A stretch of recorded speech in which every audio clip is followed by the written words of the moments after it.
En el nombre del Padre, y del Hijo, y del Espíritu Santo. Amén. En nombre de Dios Padre, del Hijo y del Espíritu, salimos de la noche y estrenamos la aurora. Saludamos el gozo de la luz que nos llega, resucitada y resucitadora. Tu mano acerca el fuego a la tierra sombría, y el rostro de las cosas se alegre en tu presencia. Si la veas el alba igual que una palabra, tú pronuncias el mar como sentencia.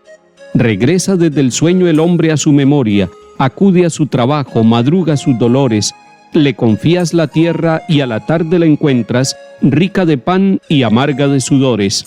Y tú te regocijas, oh Dios, y tú prolongas en sus pequeñas manos tus manos poderosas, y estás de cuerpo entero, los dos así creando, los dos así velando por las cosas. Bendita la mañana que trae la gran noticia de tu presencia joven en gloria y poderío, la serena certeza con que el día proclama que el sepulcro de Cristo está vacío. Amén.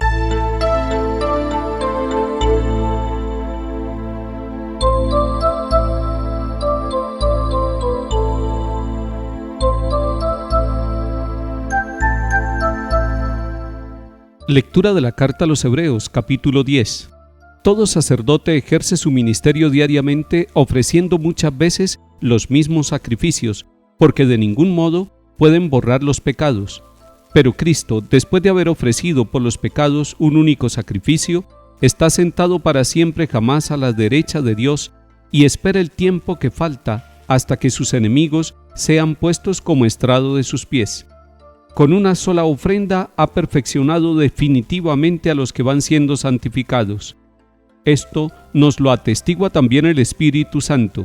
En efecto, después de decir, así será la alianza que haré con ellos después de aquellos días, añade el Señor, pondré mis leyes en sus corazones y los escribiré en su mente, y no me acordaré ya de sus pecados ni de sus culpas. Ahora bien, donde hay perdón, no hay ofrenda por los pecados. Palabra de Dios, te alabamos, Señor.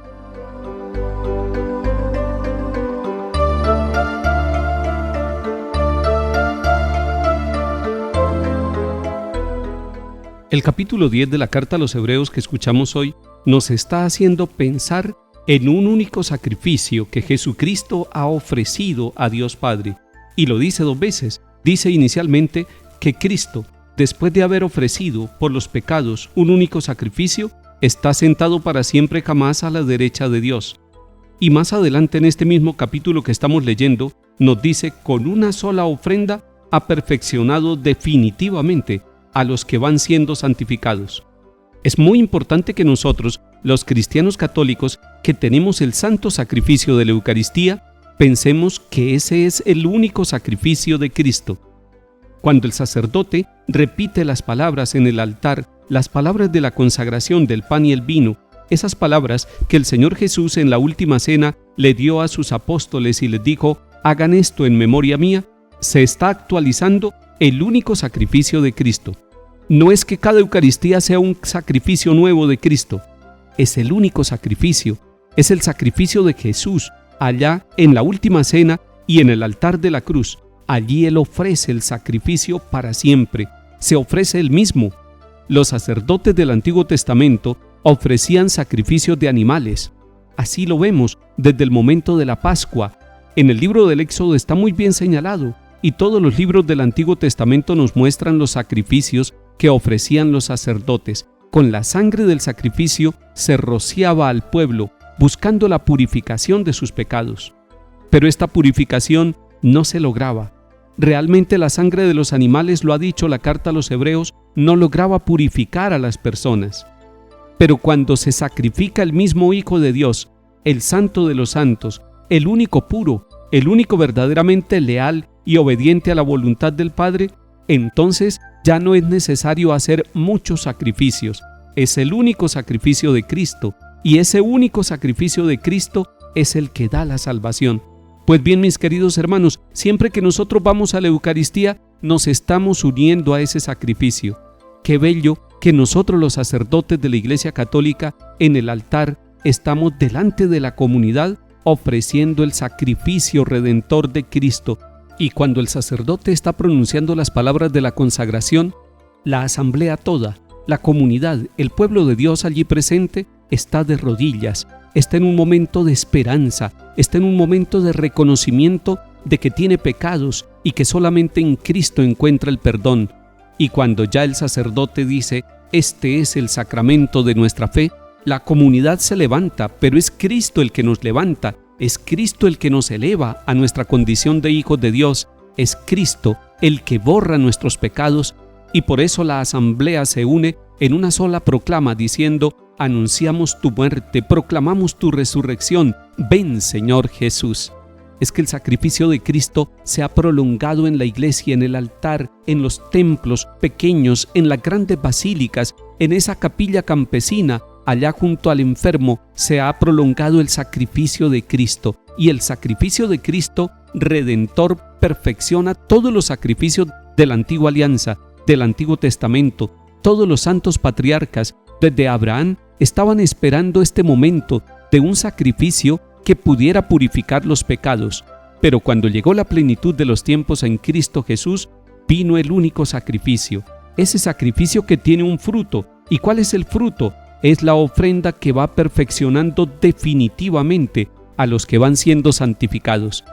La Eucaristía nos perfecciona porque es el sacrificio de Cristo. La Eucaristía nos santifica porque es el sacrificio de Cristo. La Eucaristía perdona y borra nuestros pecados porque el Señor allí se está ofreciendo por usted, por mí, por los pecados de la humanidad, de nosotros los que creemos en Cristo, pero también por los pecados de aquellos hombres y mujeres que en cualquier parte del mundo han cometido pecados de distinta índole y solamente encuentran perfección, purificación y santificación en el sacrificio redentor de Cristo Jesús, nuestro Señor, el Hijo de Dios Padre, que en la Eucaristía, en la Santa Misa, se ofrece cada día para nuestra salvación.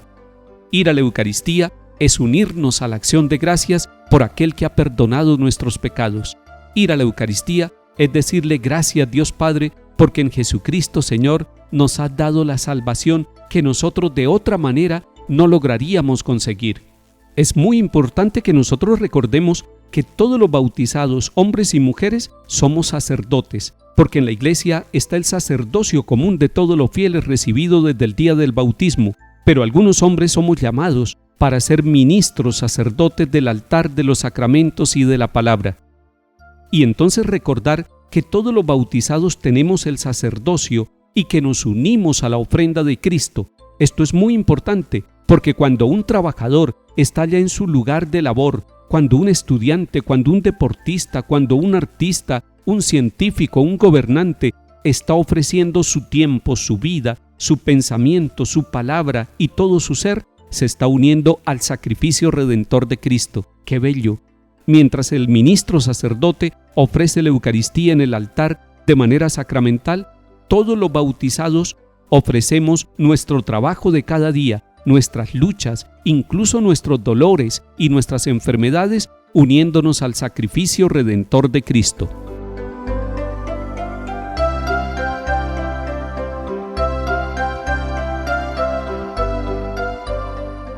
Salmo 109. Oráculo del Señor a mi Señor, siéntate a mi derecha y haré de tus enemigos estrado de tus pies.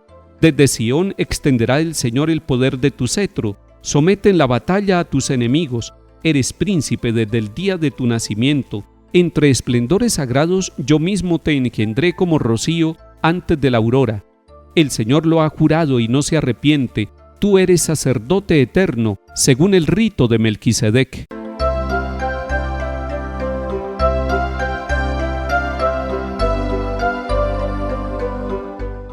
Lectura del Santo Evangelio según San Marcos, capítulo 4. En aquel tiempo, Jesús se puso a enseñar otra vez junto al lago. Acudió un gentío tan enorme que tuvo que subirse a una barca. Se sentó y el gentío se quedó en la orilla.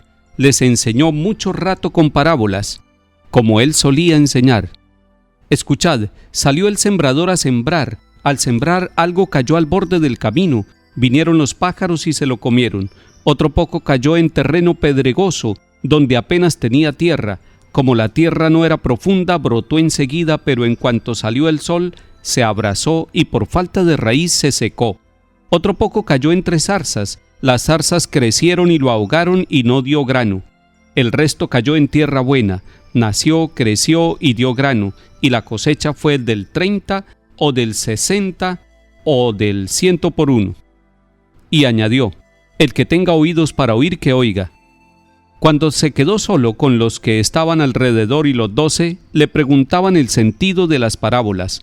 Él les dijo: a vosotros se os han comunicado los secretos del reino de Dios, en cambio a los de fuera todo se les presenta en parábola, para que por más que miren no vean, por más que oigan no entiendan, no sea que se conviertan y los perdonen. Y añadió: ¿no entendéis esta parábola? Pues ¿cómo vais a entender las demás? El sembrador siembra la palabra. Hay unos que están al borde del camino donde se siembra la palabra, pero en cuanto la escuchan, viene Satanás y se lleva la palabra sembrada en ellos. Hay otros que reciben la simiente como terreno pedregoso. Al escucharla, la acogen con alegría, pero no tienen raíces, son inconstantes, y cuando viene una dificultad o persecución por la palabra, enseguida sucumben. Hay otros que reciben la simiente entre zarzas. Estos son los que escuchan la palabra, pero los afanes de la vida, la seducción de las riquezas y el deseo de todo lo demás los invaden. Ahogan la palabra y se queda estéril. Los otros son los que reciben la simiente en tierra buena, escuchan la palabra, la aceptan y dan una cosecha del 30 o del 60 o del 100 por uno. Palabra del Señor. Gloria a ti, Señor Jesús.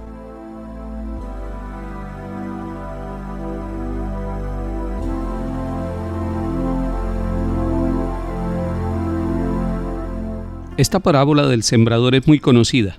Vamos a mirar simplemente algunos elementos. La palabra sembrada al borde del camino está muy expuesta y por eso dice: el Señor viene Satanás y se la lleva. No está bien custodiada, no está bien cuidada esa semilla de la palabra. El segundo terreno en la comparación es el terreno pedregoso. Son los inconstantes. Ante cualquier prueba rechazan a Dios, rechazan la iglesia, pelean con Dios y se van. El tercer terreno es el de las zarzas, es decir, es una palabra ahogada por las preocupaciones y los afanes de la vida. ¿Cuál es el cuarto terreno? Y ojalá que todos estemos ahí. Son las personas que escuchan la palabra, la aceptan y dan buena cosecha. La palabra es una semilla. La palabra hay que recibirla con amor. La palabra da fruto en su vida y en mi vida. La palabra es Dios mismo, que se vino a habitar entre nosotros y que quiere que lo recibamos en el terreno de nuestro corazón, de nuestras familias, de nuestra sociedad. Que el Señor nos bendiga y acompañe en el nombre del Padre, y del Hijo, y del Espíritu Santo. Amén.